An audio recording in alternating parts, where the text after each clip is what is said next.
Hello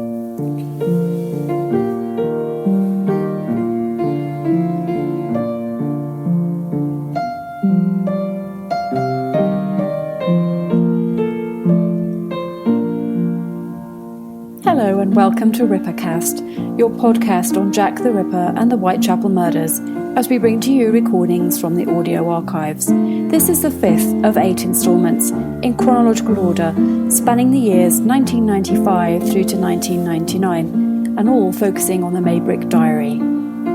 The main purpose of these releases is to save and preserve, by sharing in digital format, Ripper-related recordings, originally made on cassette, that over the many years are now quickly deteriorating. The following sound recording we bring to you is Paul Feldman on BBC Radio Merseyside, which aired on the 11th and 18th of October 1995.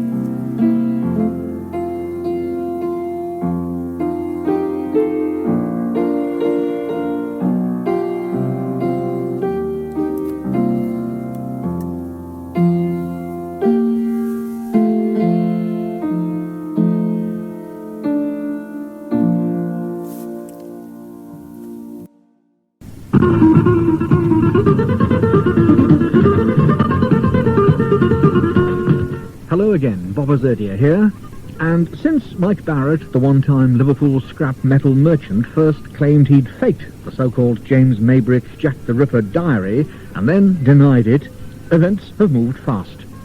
His former wife, Anne, now Anne Graham, has admitted that in fact she knew of the existence of the remarkable manuscript for many years, a manuscript claimed to have been written by the Victorian murder victim of 1889, James Maybrick, in which he confessed that he was actually Jack the Ripper.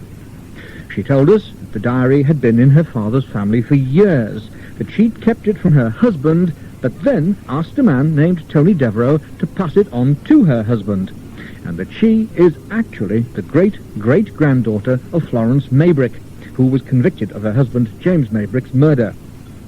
Well, now the sensational story is about to take another twist, thanks to the efforts of Paul Feldman. Mr. Feldman is a London-based film and video producer. One of his films was the story of the Cray twins, but he became involved in the Ripper Diary mystery and has become completely sold on it, and he's spent a fortune in research. He's bought the video rights, and he's also involved with a major feature film which is being planned, and he's uncovered even more evidence that the fascinating diary really is genuine. My interest in the Maybrick diary began during around about August 92, maybe a little earlier. I was actually working on a Jack the Ripper documentary. I was following the belief that MJ Druitt was Jack the Ripper. He seemed to me, of the known suspects, to be the most likely. I always believed that the Ripper was indeed a gentleman. I did not believe he was from a local, he was one of the local EastEnders, primarily because whoever killed Mary Kelly was allowed in her room, and she serenaded him for some considerable time, something which I don't feel, from what I've learnt about Mary Kelly and the way that prostitutes used to operate in those days. They wouldn't generally have invited men back who weren't gentlemen. That was primarily my reason for Druitt, because of the known suspects, he was the only gentleman. During the period of my research, I was working with the authors of the A to Z, that's Paul Begg, Keith Skinner, Martin Fido, and it leaked, not by them, but it was leaked to me that a diary had been found in Liverpool, purported to have been written by Jack the Ripper. Did you know anything of the Maybrick story at that time? I knew absolutely nothing about the Maybrick story, and I confess that my interest in Jack the Ripper wasn't because of the crimes, but because they were unsolved. I've always had an interest in unsolved mysteries. Kennedy, Marilyn Monroe, and of course Jack the Ripper. Yeah. My interest in history I don't think I got my O-level, quite frankly. I think I failed that. So my interest in history was very poor, although it is somewhat increased dramatically over the last few years. I had no interest in, I didn't even know who Maybrick was, embarrassingly enough. I don't live in Liverpool, and therefore it wasn't a local story. So I was told about a diary. I did not know who wrote it, and I was working with the boys from the A to Z, as I said. Much to their credit, whilst they did not believe the diary at that stage, any of them, they thought it was a lot of nonsense. I didn't even bother to dig any further because I thought it was too good to be true. Yes. I think that's an important phrase, too good to be true, because I think that is the main reason why people don't accept this. Yeah. That it's too good to be true. But there comes a point where when you have investigated all the possibilities, and there were only three possibilities. One was that it was genuine. Two was that it was a contemporary, an old forgery. And three was that it was a modern forgery. And according to the historical evidence, written sometime after 1989, because it had references to a report found by a Dr. Bond that were in the diary, which suggested that the diary had to have been written after 1989, otherwise the inclusion of the information was quite extraordinary. There was also information in the diary that could have only been known after 1987. So that looked like, and that seemed to be the consensus of opinion by historians. Yes. What I picked up very quickly was that the scientists that examined it were saying quite the opposite. That this was old. That it was tens of decades old. That it was Victorian ink. The argument against it being Victorian ink was, one gentleman said, well, you can just go out and buy a bottle of Victorian ink round the corner. Well, you can't. I indeed challenged that gentleman to do just that. And I asked him to produce one sheet of paper written with a Victorian ink that would be processed with the same test that the diary had. And if he could pass the test, then I would accept the possibility that this wasn't old, as it appeared to be. I was then told that the diary should undergo ESDA test. Now, I don't even know what ESDA meant, but it's some sort of electro-scanning device. And this was taken on by the Americans. And apparently it is a device that indicates whether there is any pressure on paper. In other words, if you write anything on a piece of paper today, you will look at that paper closely and you'll see there's indentation marks. Well, after a period of time, those indentation marks vanish. And of course, the diary didn't fail those tests, it passed them. We were then suggested that it should take an ion migration test. Now, what the hell ion migrations are to me and most of our listeners, I would imagine, God knows what. But apparently there are ions, that is IONS in ink, which over a period of time transfer from ink to paper. But it takes years for this process to take place. And it was suggested we did that. And from that, a conclusion was reached by the Americans, quite flippantly, and they did their test quite quickly, but the conclusion was, this is a fake, because it is written in 1920 plus or minus 12 years. Now, plus or minus 12 years put it at 1909 to 1931, or 1932 if my arithmetic is any better. Sure. But that bothered me, because according to the historians, that was impossible. And indeed, Martin Fido quoted at the time, the scientists have given us a historically impossible date.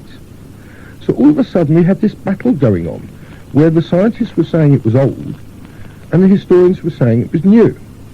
I got on to the doctor that conducted the tests, the ion migration tests, and as it had been put to me, well, you can make the ions transfer from the ink to the paper quicker by baking it, putting it in an oven. And I'm sure many of you have heard this excuse about the diary. But it is precisely that. It is waffle. Because how do you know what temperature it should be? How long should you cook it for? Even this doctor couldn't answer that. He said, well, I don't know. At what temperature do you make it 50 years old or 60 years old? Now, the process is very simple. They count the amount of ions that have been transferred, and they compare it to other documents of the known age. Now, depending on the size of the sample they use, depends on how accurate they can be with their dating. And certainly, we were only at 1909, just 20 years away from it possibly being genuine. The scientific evidence suggested very strongly that this was old, and that was then supported when the work on the watch had been done. Two eminent scientists, Dr. Turgoose of UMIST in Manchester and Dr. Wilde of Bristol University, both concluded that within the back of the watch, where there were scratches, that there was a metal that had been, and from the oxidization, it was over 100 years old, or tens of decades, I think, for their phrase. But it was old. Now, that gave the historians an immense problem, because had this been old, it would have included the initials of two other victims that were then believed to have been killed by the Ripper, and it was only later that we knew they weren't. And so what do we get is we got this conflict between the historians and the scientists. I looked at it and said, I think they're both right. But of your three possibilities, it can't be a modern forgery because the scientists said so. It can't be a contemporary forgery because the historian said so. And therefore, as was once said by Conan Doyle, when you've eliminated the impossible, whatever you are left with, however improbable, must be the truth. Well, that's a fine summary of the forensic experimentation and examination of both the diaries, the ink, the paper. The handwriting also has been fully explored, and also of the watch. But you took it further, and you conducted an interview with Billy Graham. Billy Graham being the father of Anne Barrett Graham, and got startling evidence from him. What did he say? Well, I think it's important to give you a little piece of background. Anne Graham is the wife of Mike Barrett. Mike Barrett was the man that came forward with the diary. At the time, everybody knows, all he said was, I got it from a man called Tony Devereux. That's all I know, and that's all I can tell you. I believe it to be true, but that's where I got it from. I can't tell you any more than that. Anne Graham is the maiden name of Mike Barrett, his wife. And they divorced in January 94. I felt very strongly, having once believed that the diary may have been found in Battle Crease House recently, because I knew work had been done there, I had gone down certain routes to discover that my theory was wrong. I mean, it was totally wrong. Battle Crease House being the place where Maybrick lived. Yeah. And I had a strong feeling that if this artifact was genuine, it must be there because of family. And the reason I just thought that was this couldn't be a forgery by the people that we were talking to. Anne is one of the most intelligent women I've ever met. Mike, unfortunately, was going through a lot of problems with alcohol. But for this to be a modern forgery, saying it's a forgery, people have got to understand something. What does that mean? It means that this person knows more about Ripper murders and Maybrick than anybody else. They've been dead lucky that none of the dates clash. They know all about Victorian language, because not only is it word-perfect Victorian language, but the one phrase that was criticised, one off, proved the Oxford English Dictionary wrong.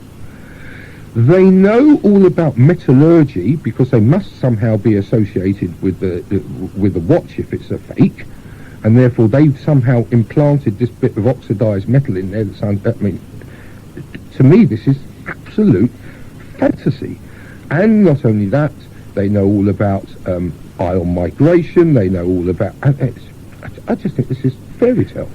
So I believe that this was through Mike or Anne's family. I was therefore asking a lot of questions about backgrounds. I found a lot of extraordinary things and a lot of extraordinary coincidences by reading up on Maybrick. I knew that most of what had been written on the Ripper had been written, but on Maybrick very little had been written. I sent people all around the world collecting research from places like Wyoming University. All around the world, really? All around the world. We went to Wyoming University where we knew a collection of Maybrick material existed. No one, we have determined, had ever taken that in the last 10 years. We wanted to get over that because that got over the modern forgery element. And we discovered in this documentation that Maybrick did like to be called Sir James. In the diary, he says, I much prefer Sir Jim. It was little things, little bits of detail. Also, if you read about books about Maybrick, you'll find that it was his son that was ill. But in the diary, it said his daughter was ill. And we found letters proving that Gladys was indeed a very sick child and permanently ill. I think the key was that on page 228 of a book called This Friendless Lady, written by Nigel Morland, the following set is written about Florence after she comes out of prison.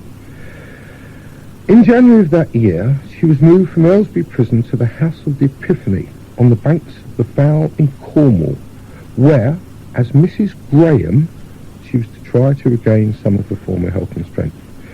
Now that reference was found by one of my researchers, Keith Skinner, who worked on the A to Z. I remember him faxing it to me with exclamation marks all around it. What the hell is this? We wondered whether the author had been confused because we did know that one of the family names was Ingraham. But we checked the source of his and sure enough, she did call herself Graham. So we had the extraordinary coincidence that Anne's maiden name and the name that Florence used in 1904 were identical. I was pushing a lot of people about and I was making a lot of people's lives misery, I'll admit that. And one day I know I upset Mike Barrett's sister. And Mike Barrett's sister got on the phone to Anne and complained about my constant nosing about, let's put it that way. And Anne, I think, felt guilty. There's one thing, hiding things or not telling the truth, or not telling, she didn't lie. What Anne did was just keep quiet to Mike. That was one thing. But whilst she's divorced and Mike Barrett's family were coming under pressure from me, I think there was a little bit of guilt. So she phoned me up, my home, and she screamed, "Who do you think you are? Blah, blah, blah, blah, blah." I said, "I'll tell you, I paid for the rights for this. I didn't ask for it to be published, and I am going to get to the bottom of this." Cut a long story short, we had a 4-hour conversation, and I won't repeat it all, but basically I suggested to Anne that I had found things that connected her family to this document.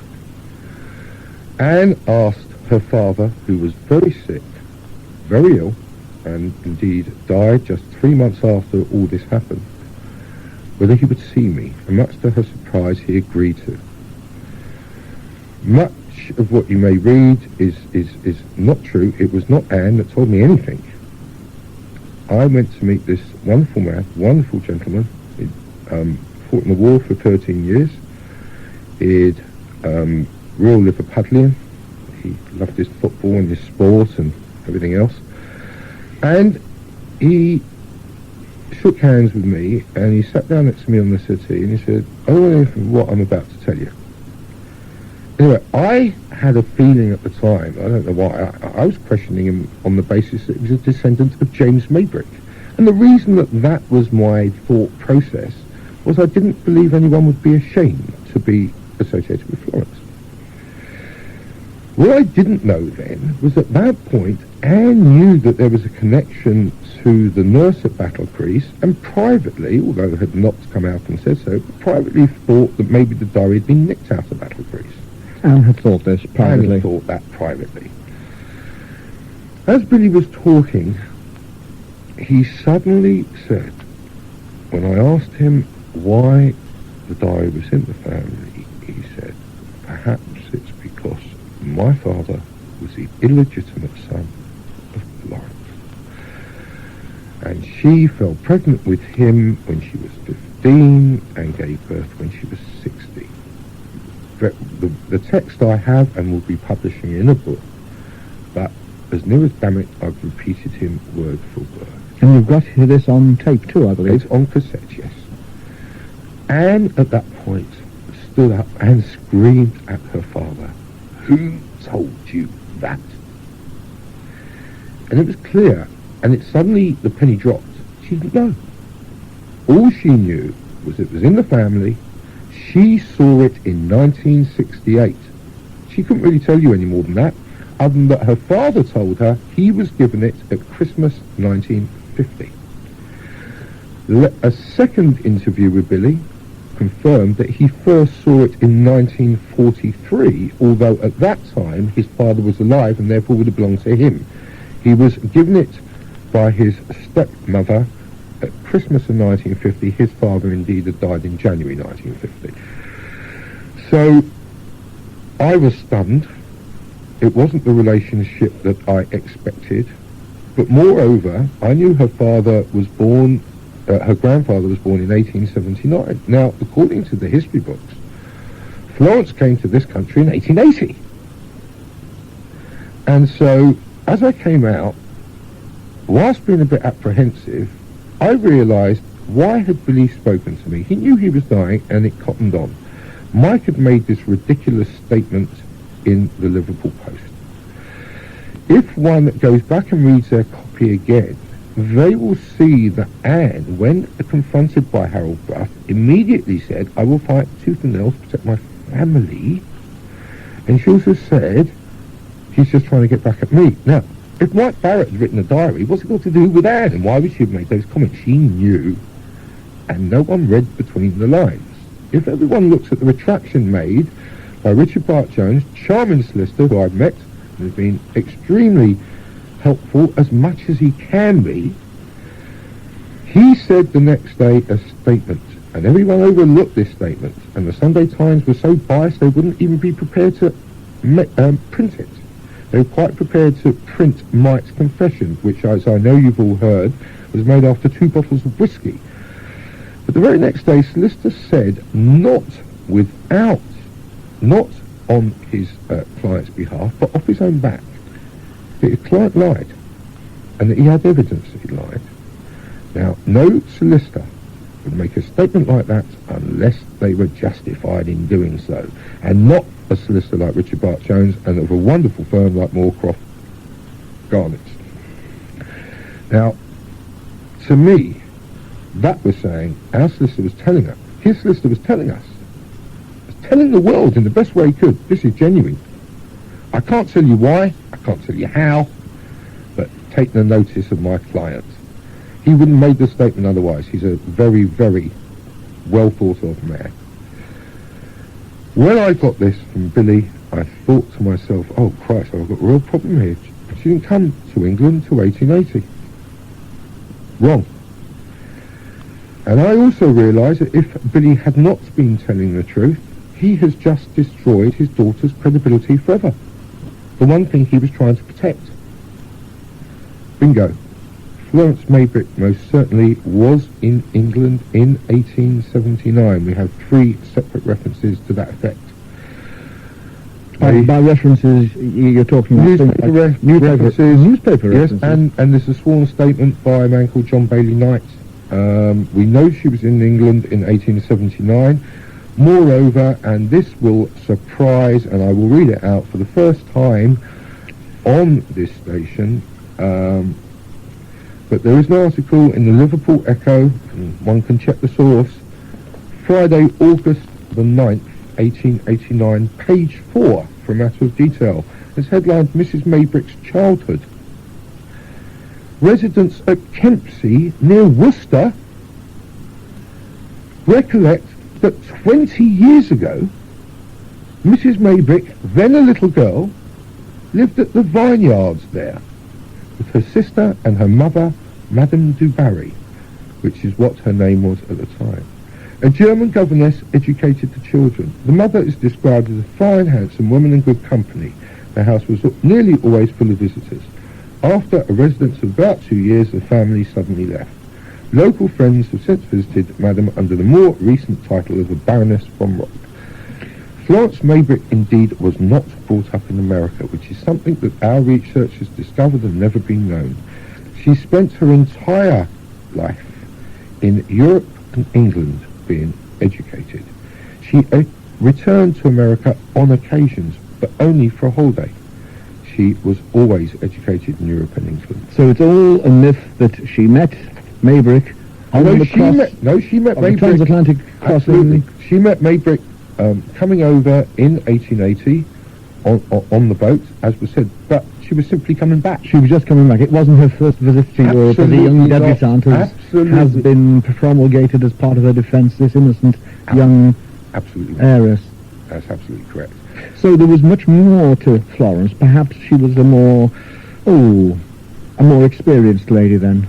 Well, I think there's very little doubt about that. I have no doubts that the provenance of the diary, and I have absolutely no doubt that Anne is indeed the great-granddaughter of Florence Maybrick. I think that when we publish our book and people see the photographic evidence of Anne's grandfather, which I know you've seen, Anne's grandfather and Florence in older age, and when they see the picture of Anne's aunt, who is still alive, and compare her to Florence, it is quite extraordinary. Now, you've actually tracked down a number of members of the Maybrick family, I think. Well, I've just told you about the Chandler family, i.e. Florence's illegitimate descendants. The Chandler family? Well, Florence's maiden name was Chandler. I've told you about the illegitimate Chandler descendants, but we picked up... The Grahams, too. That's a name, obviously, it was almost a pseudonym, because we know Florence used the name Graham, and that is Billy Graham. But Florence's real maiden name was Chandler. She should have called herself Florence Chandler, but she didn't. She called herself Florence Graham. Sure. So there are several lines of descendants then, Chandlers and Graham. No, it's the same line. All I'm saying is that she used the name Graham. Yes. But she wasn't really a Graham. Indeed, yes, but there is obviously a Graham line. And her father, absolutely and right. presumably his father. That's correct. What we have also what we worked on very, very hard, because we actually thought it would be the line that would tell us the truth, is that we discovered in a book written by Mr. McDougall in 1891 that there were indeed at least 5 illegitimate children born to James Maybrick. It isn't clear whether it is with one woman or more than one woman, but there are at least 5, of which Florence Maybrick knew of them. In fact, it was the very discovery of the illegitimate children that caused Florence to move out of the bedroom late in 1887. It was discovery of them that led to an argument, discovery of the mistress. She asked him to give the mistress up. He wouldn't. In those days he couldn't. He would have been seen to be a real wimp. But she wasn't. She didn't like the Victorian way, so she moved out of the bedroom and didn't move back into the bedroom until after the Grand National in 1889. That's factually documented. Now, those 5 illegitimate children interested us because they weren't registered under the name of Maybrick. But we got every single birth, death and marriage certificate of anybody with the name of Maybrick over the last 2 centuries. And I have them and I own them. And we tracked down the illegitimate descendants of James Maybrick with Sarah Robertson. Those people are alive. I will not say where they are living. I do not intend to do that at this stage and will not do so unless they want me to. But they are alive and well, and you've met them all and spoken to them all? I have met them all. I have spoken to them all. We have photographs of them all. Indeed, I've shown them to you. The people are wonderful people, and Annie Maybrick, who is the eldest, is 80 years old. In fact, I went to her 80th birthday party. And quite aware of their notorious ancestor. Oh, absolutely. This came as absolutely no surprise to them, and to quote one of them, which we have videoed, says that this is absolutely consistent with what they had always believed.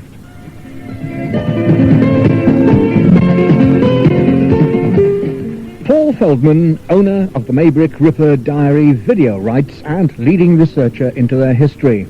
Well, Mr. Feldman still has more disclosures to unveil, which he'll do next time. Till then, from me, Bob Azurdia, it's cheerio, and I'll see you soon. Bye-bye now.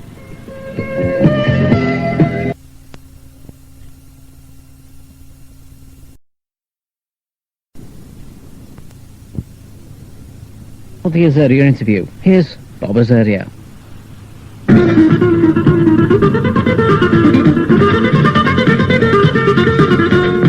Hello again, Bob Azurdia here, and with the London-based Paul Feldman having discovered the existence of many descendants of Florence Maybrick around the country, his case in favour of the so-called James Maybrick Jack the Ripper diary being genuine has been strengthened.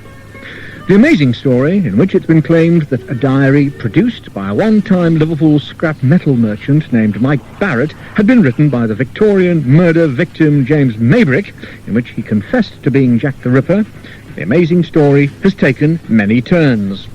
Now, however, Anne Graham, former wife of Mike Barrett, has admitted that she'd known for years about the diary's existence, and that she's actually the great-great-granddaughter of Florence Maybrick, who was convicted at Liverpool of her husband's murder in 1889.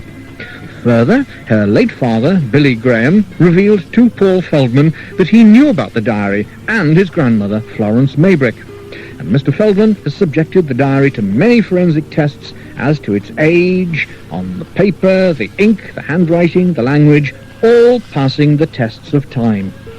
Well, now he wishes to see the story through to as satisfactory a conclusion as possible, and he's working with members of the Maybrick family around the country. Paul, do any members of the Maybrick family have any further written proof or documents which would help confirm or substantiate the diary in any way? Well, one of the most astonishing things has been, yes, we do have found something. I'll come on to that in a moment. One of the most astonishing things we found, and this is Brian Maybrick, who is still alive. His grandfather was James's first cousin.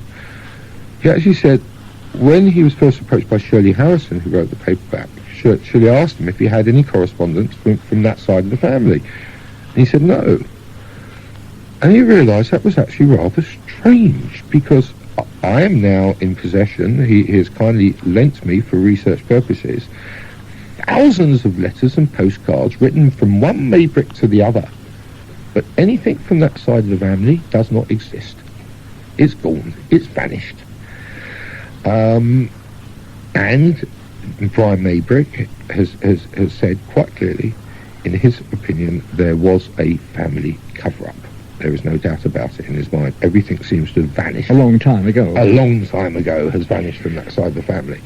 Is there any suggestion that the Chandler line or the Graham line had been started whilst Florence was still married to James? No.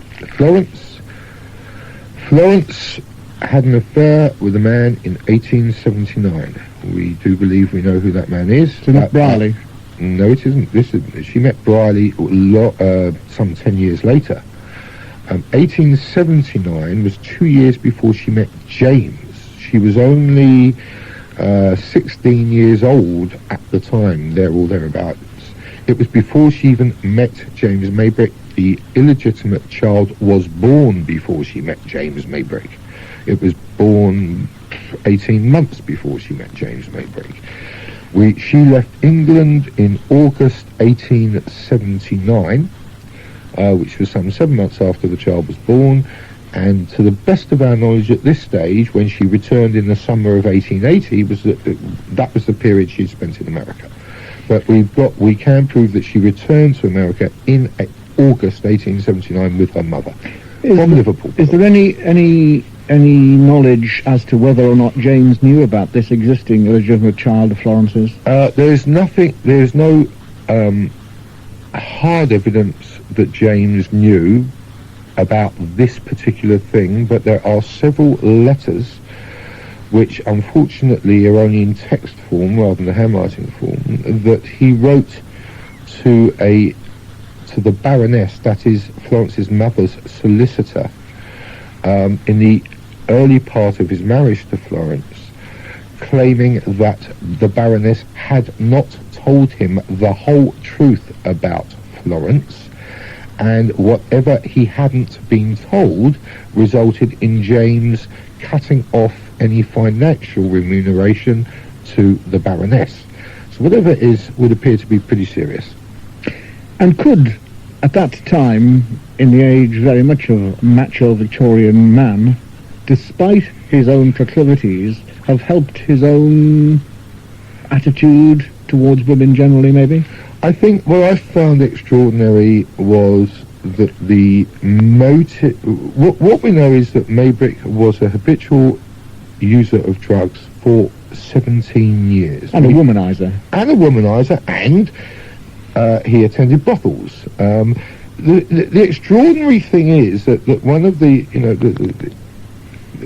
profile that used to be put out about who the Jack Ripper would be actually fits James Maybrick. Now, I'll hold it there because everyone will shout back at me and say, well, hang on a minute, he was a successful businessman, and successful businessmen aren't normally of that ilk.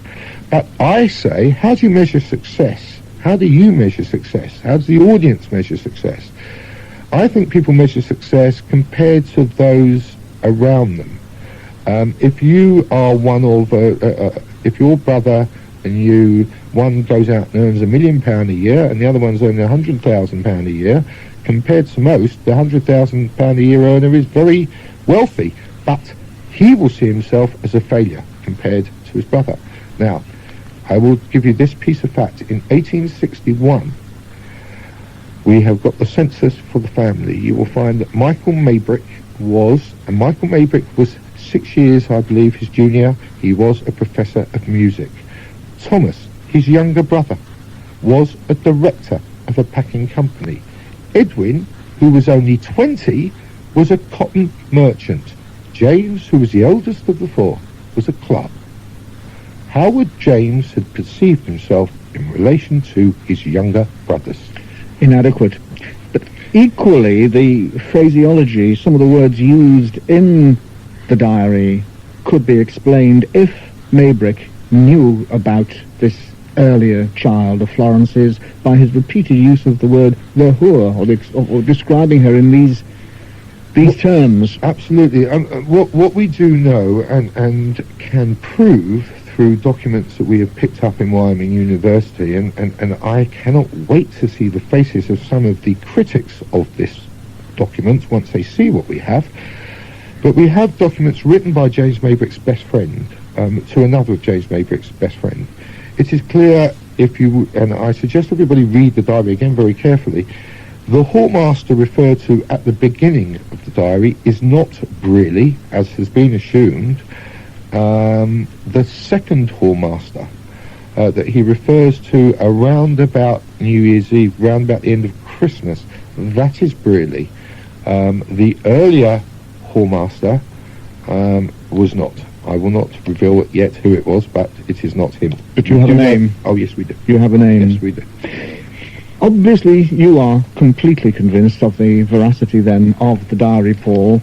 What about the earlier evidence that there were diaries being hawked around as early as 1889? I think that you've even found this. That's absolutely correct. There's an article in the Liverpool Echo. Once again, I believe that the main critics of this diary have been Jack the Ripper authors.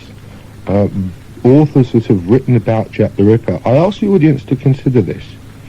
If you've written 2-3 books about a particular subject and said, well, he's Jack the Ripper, and very early on in this investigation, several people said, oh, it's a forgery, it's a modern forgery, oh, it's a forgery, it has to be a forgery, it's too good to be true.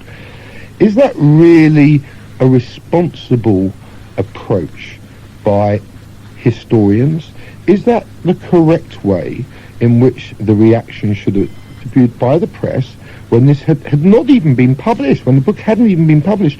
Shouldn't the response have been, Well, it is fairly remarkable and clearly needs some investigation. It may take a considerable amount of time before we find out whether it is true or not, but we will work towards establishing it. No, instead, anyone that had written a book saying, I believe Jack the Ripper to be so-and-so, immediately said, this is a forgery. Well, I don't know whether they had much choice, but if they had integrity, then they had a choice. We have, I think, very little work has been done by the antagonists of the diary on Maybrick, on Florence, on James, and on the background to that case, which is precisely where we have directed our material. Now, I will try and sum up by giving you 2 or 3 little pieces. In the Liverpool Echo in 1889, and I'm not going to give the satisfaction to the antagonists of giving them the date, because I'm going to make them go out and look for it themselves. They will, but as you can see, I have it right here in front of me. And it was after the trial, of course. It was absolutely after the trial. I'll read it to you. Mr. Stuart Cumberland questioned as to the statement in his paper about Mrs. Maybrick's diary having been offered for sale to a London publisher, said that he expected the diary would come into his own hands. If it did, he would certainly publish it if he thought it to be authentic. This is Mrs. Maybrick's diary. It says Mrs. Maybrick's diary, but wait a moment. And if he did not, the world would denounce the impostor who was endeavouring to pass it off as authentic. The diary, which was in 3 small volumes tied together with a blue silken cord, was taken by a gentleman who declined to give his name to Messrs. Treisler and Co. Ludgate Circus Publishers. It goes on to say, however, nothing has since been heard of the diary, so it is probable that the latter suggestion was the one adopted, and that the Baroness, Florence's mother, now possesses her unhappy daughter's diary, which will therefore never see the light. In the article, it describes the diary as being in 3 parts and in 3 different types of handwriting. The first part about Mrs. Maybrick's childhood, the second those of her girlhood, her teenage life, and the third of her married life. Now, this is a third-hand report, and I accept that. I ask, is it possible that these diaries are precisely what we have, and that they are being described as Mrs. Maybrick's because they are about her, as this one is? And does this explain that what we actually have is 1/6 of the diary, and the 2.5 volumes, or the 2.5 bits that are missing, are because they are Mrs. Maybrick's, and about Mrs. Maybrick, and because they, as I believe, they have come down through Florence, is precisely why the information is missing, and why those pages have been cut out, because that gives the background to Florence's indiscretions, let's put it that way. So I will call out a couple of other little bits that I think are vitally important. Innocuous things, and what appear to be unimportant things in the diary.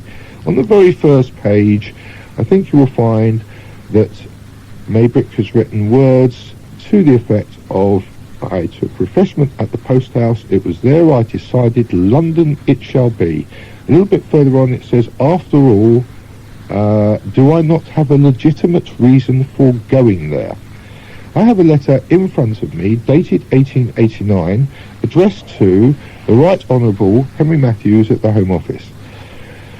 Dear Sir, though you are now no doubt more than tired of the unfortunate Maybrick affair, permit me, as one of the late Mr. Maybrick's most intimate friends, brackets, he was my partner in Liverpool up to 1875, and continued to do my London firm's business up to the day he died.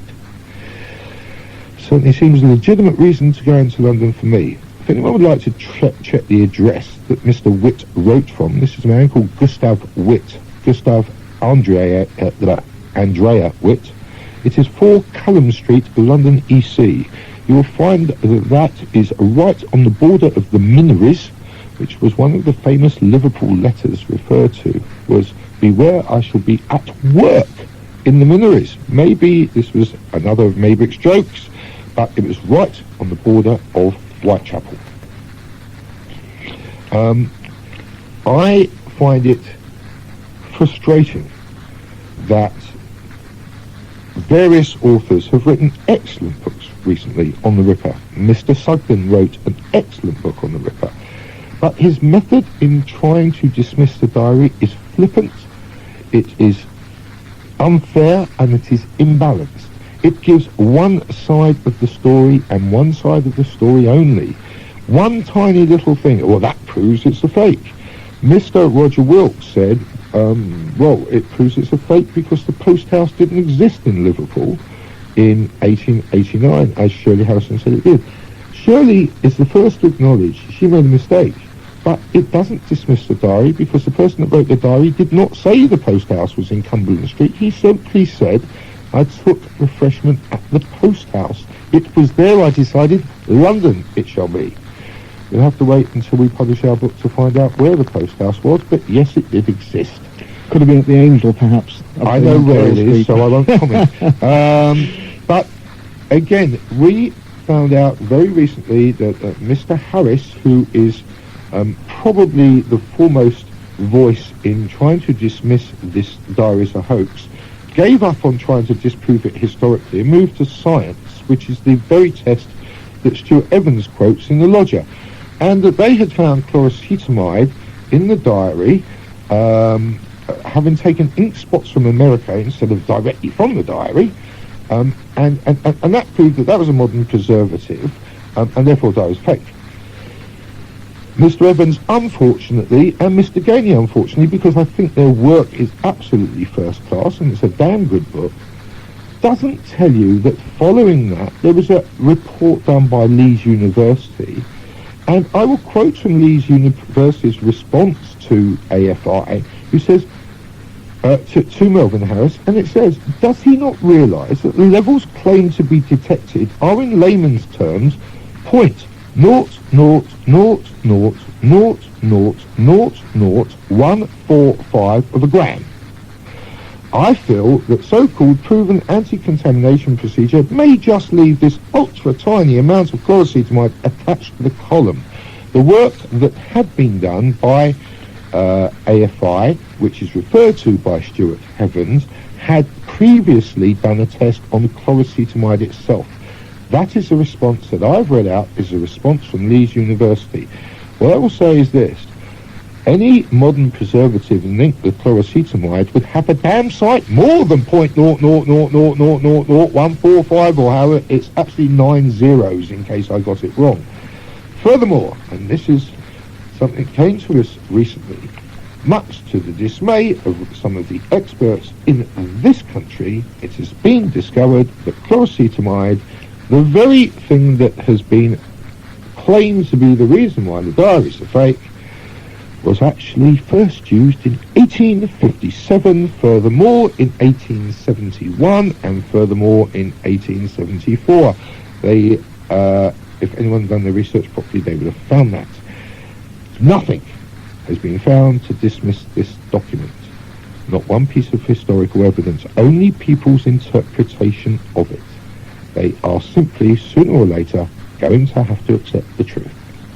Paul, we haven't even touched on other evidence which you've unearthed, such as a crucifix, such as the watch, which we haven't really talked about at all, but the provenance for which seems to get better and better, and about the book and the film. You've got a book coming out early next spring. There's also the likelihood of this film, apparently, with Anthony Hopkins. That is still in the offing.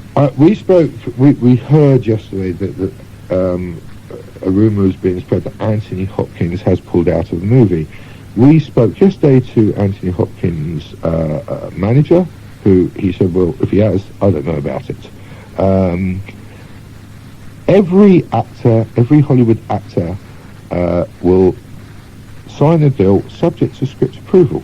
As far as I'm aware, the rewrite of the scripts, and the first one is being rewritten. It's been written by a gentleman that wrote The Elephant Man.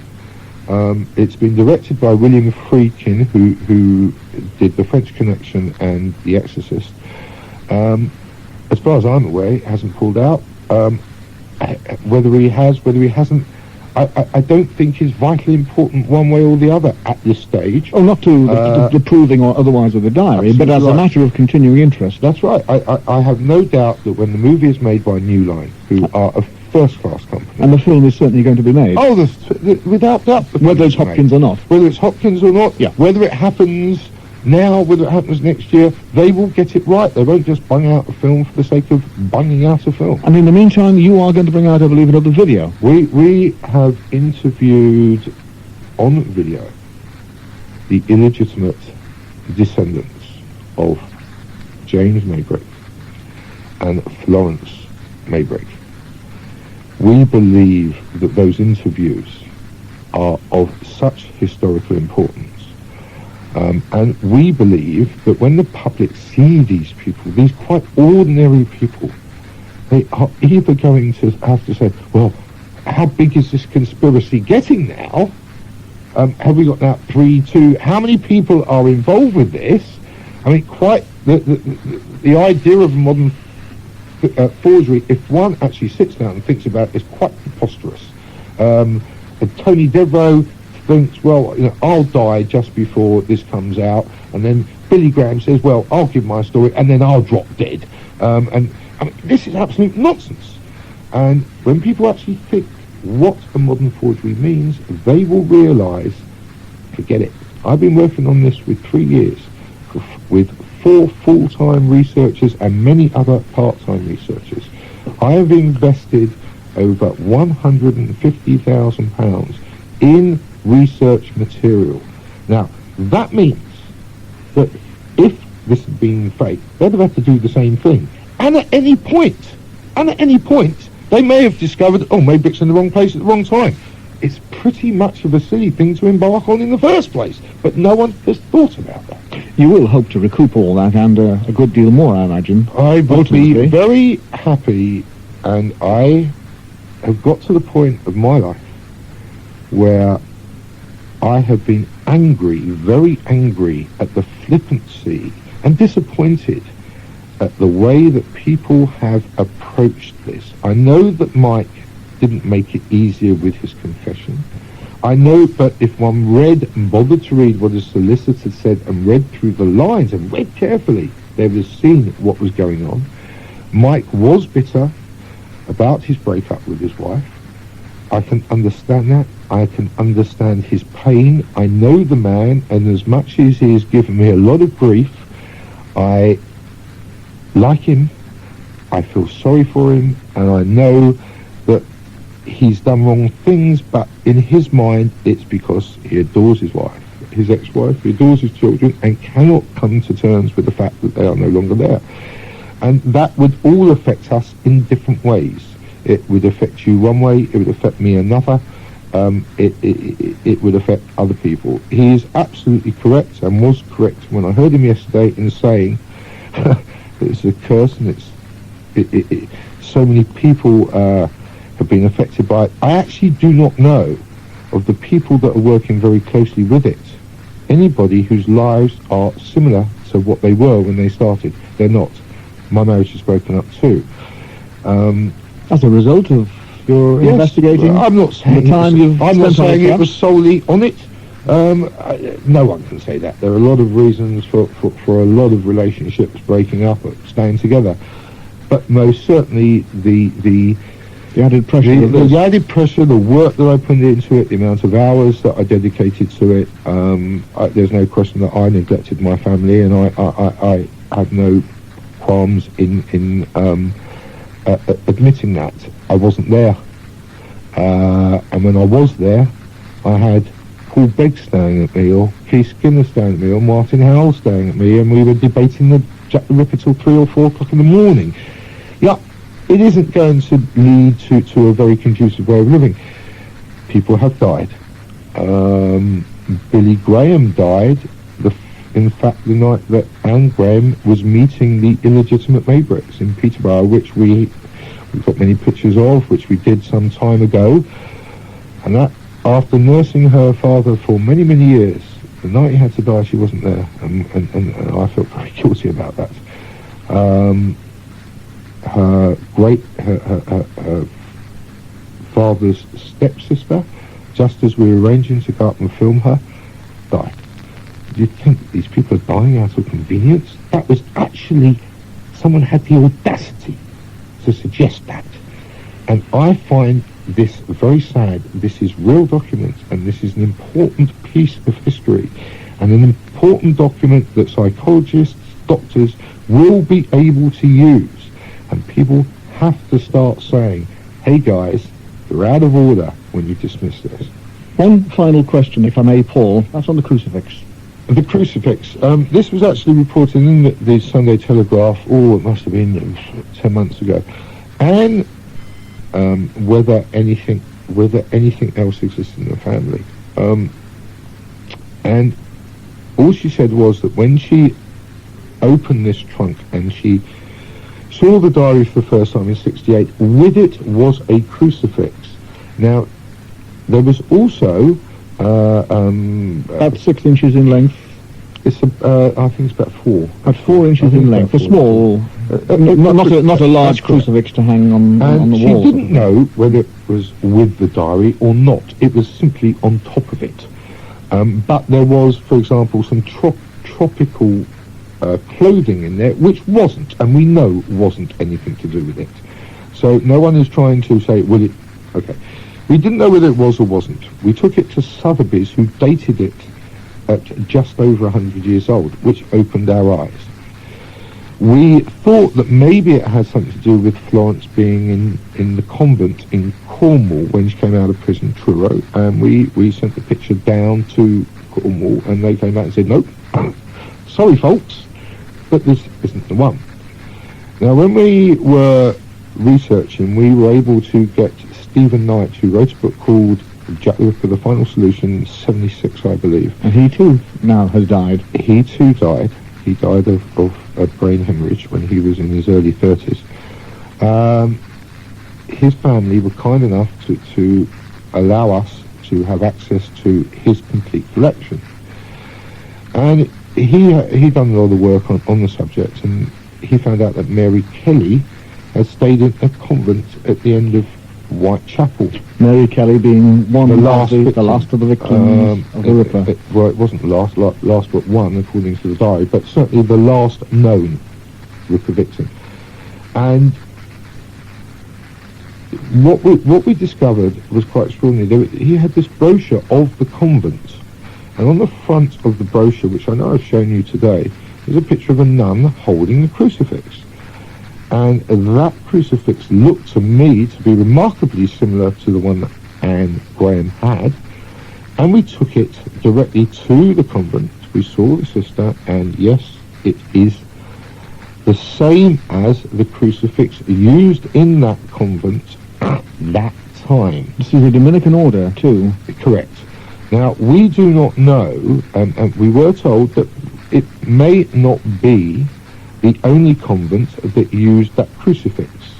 But to date, we have not found another one. Now, whether that was taken by Maybrick when he left the room of Mary Kelly, I don't know. But it might have been, and we have nothing to prove otherwise. Certainly the dating fixes, and it is pretty extraordinary that of all the convents that we have been to, it does meet that one.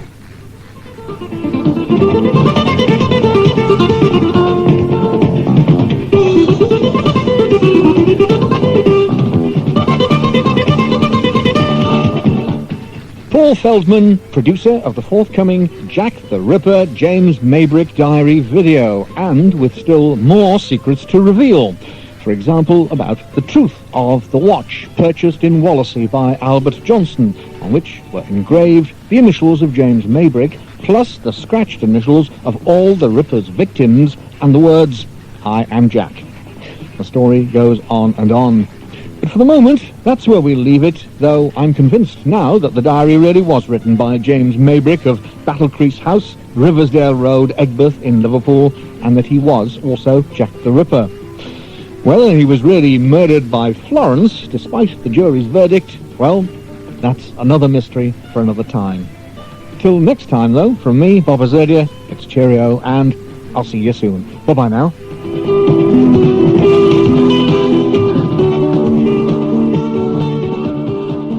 Bob Azurdia was talking to the film and video producer Paul Feldman.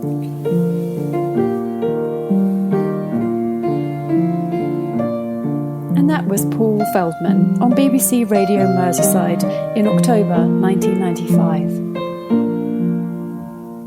We are a podcast sponsored and hosted by casebook.org, where you'll find over 160 roundtable discussions, author interviews, conference presentations, Whitechapel Society meetings, and archive tapes all about Jack the Ripper, East End history, and Victorian true crime. If you have any questions or comments about any of our releases, feel free to contact us on the Casebook message boards or find us on Twitter and Facebook by searching for Rippercast.